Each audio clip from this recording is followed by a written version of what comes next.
Olá, sejam bem-vindos de volta. Nós vamos falar nesse vídeo um pouquinho mais sobre teoria de erros. Particularmente, nós vamos falar sobre teoria de ponto flutuante. Vamos detalhar um pouquinho mais sobre como os computadores fazem a representação dos números, dentro da sua arquitetura e as limitações dessas representações. Essa é a grande questão. Por que a gente tem que estudar? É bom ver isso aqui. Independente do fato de eu fazer uma engenharia um pouco mais próxima da computação, da elétrica, etc., como a mecatrônica, como a telecom, mas assim, os outros cursos também, é exatamente para entender as limitações dessas representações. Porque um engenheiro dificilmente vai deixar de usar um computador, pode deixar de usar um computador, e o computador naturalmente traz limitações que a gente não vê na matemática teórica, vamos falar assim. Bom, começando aqui sobre a aritmética de ponto flutuante. A representação de um número ela pode flutuar, pode variar de posição, a posição da vírgula, ajustando a potência da base. Normalmente a gente tem na base 10 um número como esse, 54.32. Eu posso trabalhar com essa vírgula deslocando ela para a esquerda ou para a direita. Nesse caso aqui, o que eu tenho a rigor é 54.32 vezes 10 elevado a zero. Ou seja, 10 elevado a zero é igual a 1. Se eu quiser deslocar essa vírgula para a esquerda, eu aumento essa potência aqui da base em uma unidade. Então, 5.432 vezes 10 elevado a 1 é exatamente igual a 54.32 vezes 10 elevado a zero. Se eu quiser deslocar ainda mais para a esquerda, posso? Posso. Eu vou incrementar aqui em mais uma unidade. 0.5432 vezes 10 elevado a 2. Aumentei uma unidade aqui. Posso deslocar para a direita? Posso. Se eu estava com aqui a vírgula nessa posição, desloquei uma, duas posições, eu também adiciono duas unidades na potência, porém, como eu desloquei a vírgula para a direita, essa potência vai ser uma potência negativa. De tal maneira que 5432.0 vezes 10 elevado a menos 2 é exatamente igual a 54.32 vezes 10 elevado a 0. Então, a forma normalizada utiliza um único dígito antes da vírgula. Essa forma aqui é a forma normalizada. E garante que o primeiro dígito depois da vírgula seja diferente de zero se o número for não nulo. Então, esse número aqui, da forma como está, 54.32, pode ser e será representado na máquina na forma normalizada. Ou seja, eu vou deslocar a vírgula para cá, de tal maneira que ele vai virar 0 ponto alguma coisa, 0.5432 vezes 10 elevado a 2, ou seja, eu tenho que fazer esse ajuste na base aqui, se fizer necessário. A forma normalizada, ou na forma normalizada, o primeiro dígito depois da vírgula ele é diferente de zero, evidentemente, se o número for não nulo. Então, como é que eu transformo qualquer número na forma normalizada? Você vai deslocando a vírgula para a direita ou para a esquerda, até que o número se transforma em 0 ponto alguma coisa, onde essa alguma coisa, o primeiro dígito aqui, é diferente de zero, desde que, mais uma vez, pela última vez, o número seja um número diferente de zero, o número como um todo seja diferente de zero. Bom, e se eu estiver no sistema binário, e estou representando esse número aqui, é a mesma coisa, só que aqui ao invés de trabalhar com potência de 10, trabalho com potência de 2. Se a vírgula estava aqui, eu quero deslocar ela para a esquerda, muito bem, 1.010 vezes 2 elevado a 3. Como a vírgula deslocou para a esquerda. Agora, se eu quero transformar na forma normalizada, eu vou deslocar essa vírgula para cá. De tal maneira vai ficar 0.1101 vezes 2 elevado a 5. Se eu quiser deslocar a vírgula ainda mais para a esquerda, posso, sem problema. Acontece que a forma normalizada é essa que está aqui. Por quê? Porque eu tenho 0 ponto e o primeiro dígito depois da vírgula é diferente de zero.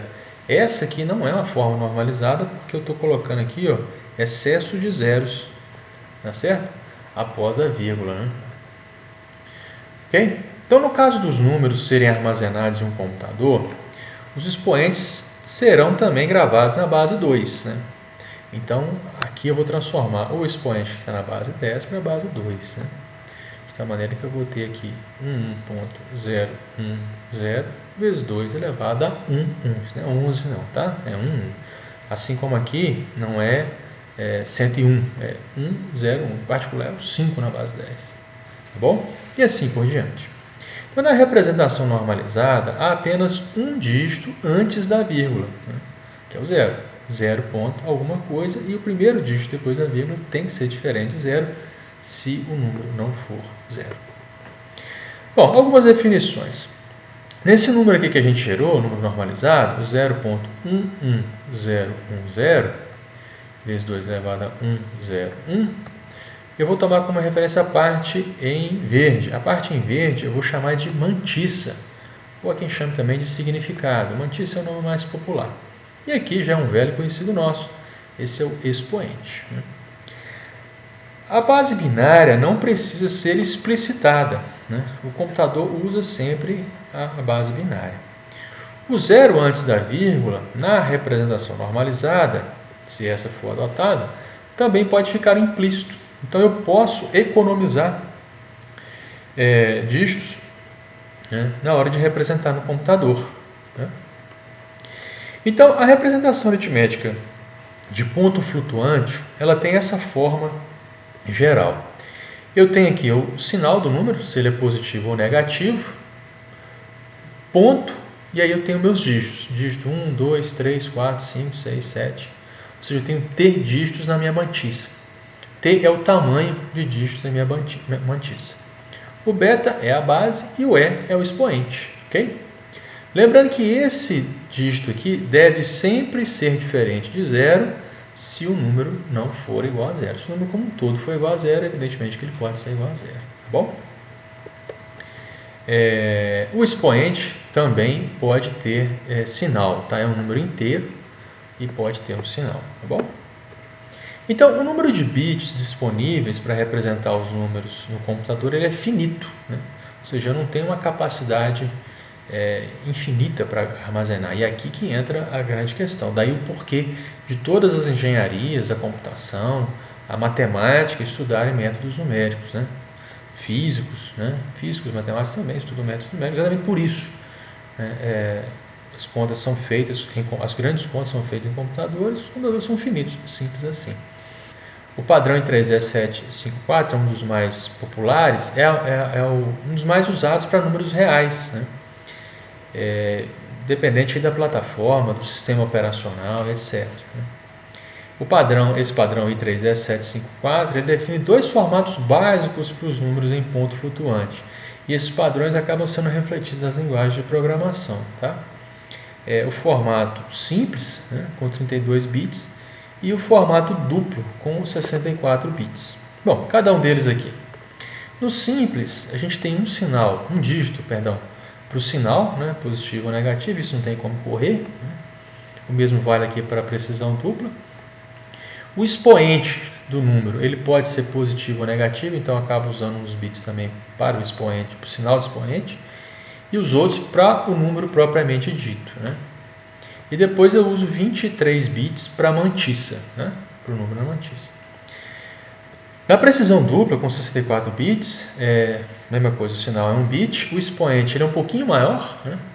Eu uso 11 bits para o expoente, lembrando que um dos bits é para o sinal, e 52 bits para a mantissa. Né?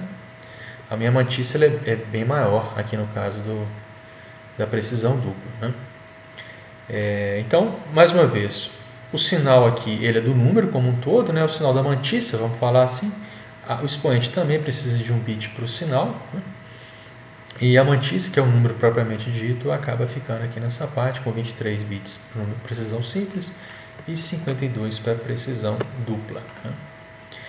Bom, a quantidade de bits, né, como uma vez que é finita na representação, ela acaba gerando famílias de erros ou tipos de erros, né, para mim. Os erros mais comuns, todo mundo conhece, é o truncamento e arredondamento. Chega um ponto que se eu extrapolo o tamanho da mantissa, eu preciso extrapolar o tamanho da mantissa, eu tenho que fazer alguma coisa, eu tenho que truncar ou arredondar. E tem os tipos de erros overflow e underflow, que esses aqui são um pouco mais interessantes, né? Bom, vamos falar um pouquinho de cada um deles. Imagina essa máquina, base 10, né? Eu tenho T igual a 3, ou seja, a minha mantissa é de tamanho 3, e o expoente varia de menos 5 até 5. Bom, então o formato dos números nesse sistema vai ter essa cara aqui, ó. Eu tenho 3 dígitos da mantissa vezes 10 elevado ao meu expoente, que pode variar de menos 5 até 5. Como a base é 10, esses dígitos aqui vão variar de 0 até 9. Né?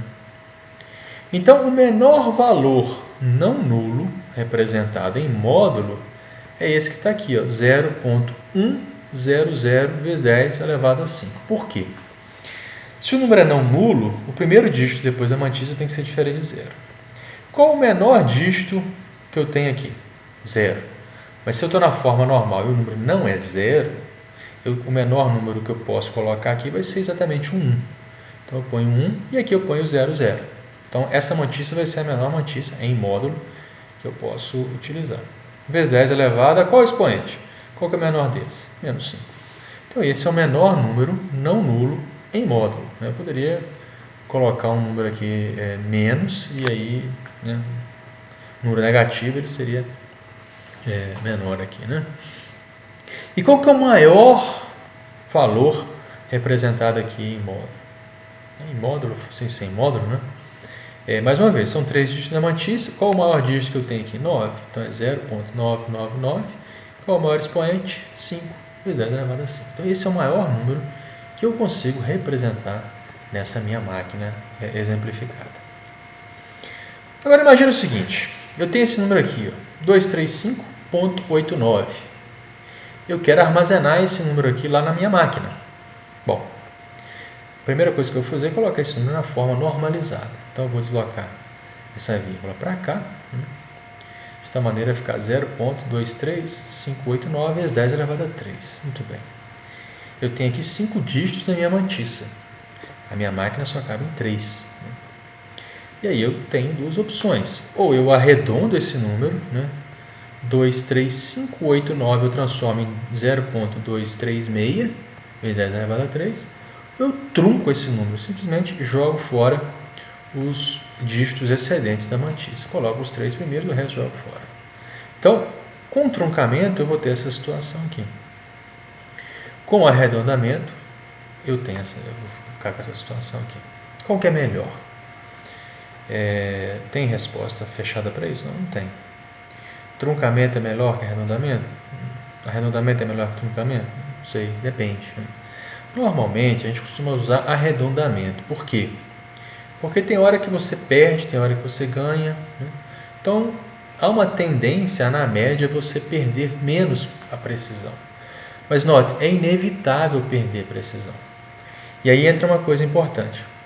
Se o seu problema tem uma determinada precisão, epsilon, eu vou dar uma precisão qualquer, eu preciso ter uma máquina e aí eu tenho que saber a capacidade da máquina para ver se aquela máquina é capaz de suportar os cálculos que vão ser realizados em cima dela.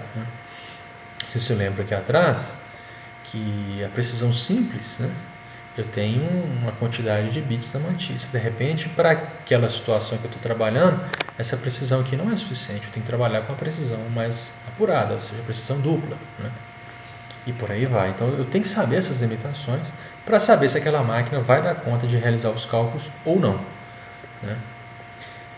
Bom, então, se eu tenho problemas na mantissa, está razoavelmente fácil de entender. Eu sempre vou ter, na verdade é essa, incapacidade de armazenar os dígitos da mantissa é uma constante na engenharia.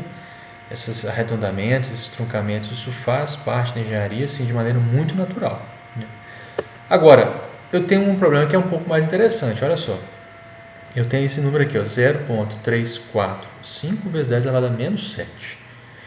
Bom, em termos de mantissa eu estou bem, quer dizer, eu tenho 3 dígitos da mantissa, esse número tem 3 dígitos de mantissa.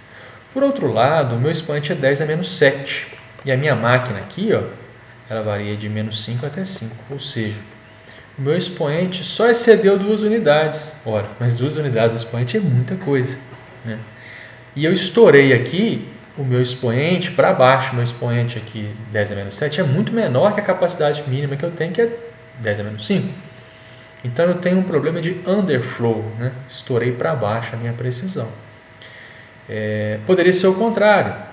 Eu poderia ter 0.875 vezes 10 elevado a 9. Da mesma maneira, eu estourei aqui 4 unidades para cima no expoente. Isso é muita coisa. Uma unidade no expoente é muita coisa. Vezes 10 é 10 vezes mais.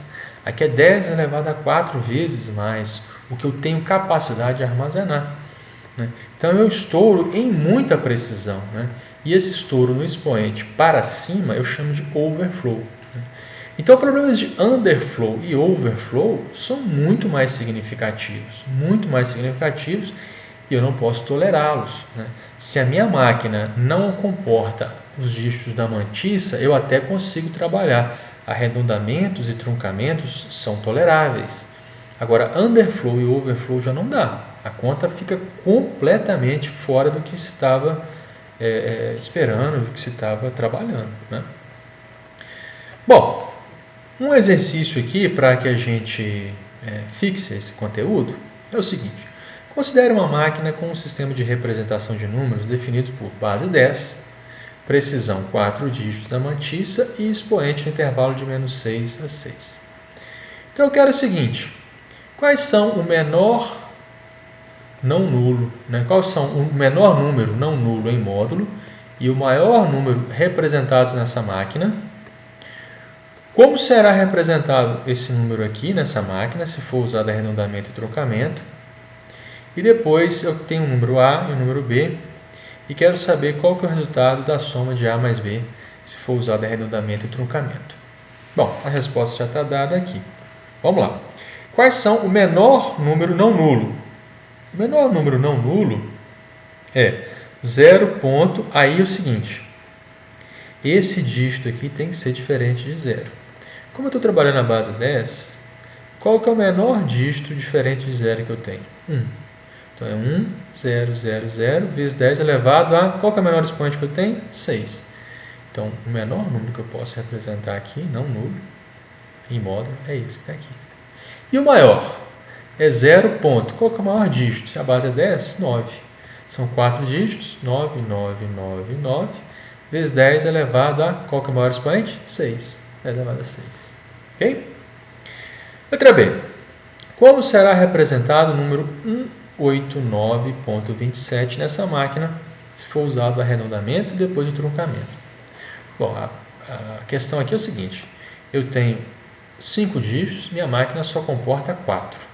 Então, a primeira coisa é fazer esse número na forma normalizada, que vai ficar 0.18927 vezes 10 elevado a vírgula andou 3 casas para a esquerda, 10 elevado a 3. Então, esse 7 aqui está sobrando. Se eu truncar, simplesmente joga ele fora. Truncar é 0.1892 vezes 10 elevado a 3. E se eu arredondar? Bom, se eu estou arredondando, normalmente a gente usa o seguinte. Se o próximo dígito, que vai ser jogado fora, é maior ou igual a 5, a gente joga ele para cima. Joga o anterior para cima. Então, como 7 é maior ou igual a 5, eu jogo esse 2 para cima. Esse 2 vira 3. Então, é 1.893 vezes 10 elevado a 3. Ok?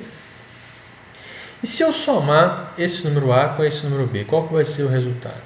Bom, para eu realizar a soma, a primeira coisa que eu tenho que fazer aqui é o seguinte, é colocar os dois números na forma normalizada. E esse aqui já está normalizado. 0.6 vezes 10 elevado a 0. Esse não. Esse aqui vai virar 0.2578 vezes 10 elevado a 4. Aí que está. Depois que eu normalizei, para realizar a soma, eu tenho que colocar os dois na mesma base. Esse aqui está na base 10 elevado a 4. Esse aqui está na base 10 elevado a 0. O que eu posso fazer é pegar esse número aqui na base 10 elevado a 0 e colocá-lo também na forma 10 elevado a 4. Então, vai ser 0.2578 vezes 10 elevado a 4 mais 0.00006 vezes 10 elevado a 4. E aí, se eu truncar, vai simplesmente ficar igual o número A. O número B foi jogado fora.